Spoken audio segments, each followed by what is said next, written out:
मुझे अफसोस है, हमने वो चैलेंज किया था वकार सेठ साहब की तरफ से। उन्होंने मुझे एजाज दिया था, अपना वकील मुकर्रर किया था, लेकिन ना ये एस्टेब्लिशमेंट ने वो मामला चलने दिया और यही इसने 6 महीने वो केस नहीं लगाया। ये सबसे बड़ा इस वक्त एस्टेब्लिशमेंट का मोहरा है।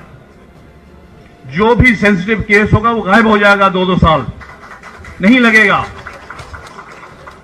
ये नया रवैया है। मुझे अफसोस है, हमने वो चैलेंज किया था वकार सेठ साहब की तरफ से। उन्होंने मुझे एजाज दिया था, अपना वकील मुकर्रर किया था, लेकिन ना ये एस्टेब्लिशमेंट ने वो मामला चलने दिया और यही इसने 6 महीने वो केस नहीं लगाया।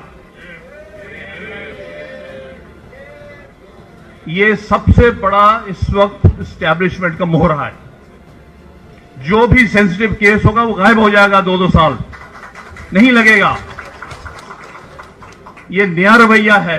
YouTube पर गुगली टीवी देखने के लिए youtube.com की सर्च बार में गुगली टीवी टाइप करें। गुगली टीवी के पेज पर सुर्ख रंग के सब्सक्रिप्शन वाले बटन पर क्लिक करना ना भूलिए। YouTube पर अपलोड होने वाली वीडियो से बाखबर रहने के लिए बेल आइकॉन पर क्लिक कीजिए। आपको हर नई आने वाली वीडियो के बारे में नोटिफिकेशन मौसूल हो जाएगा।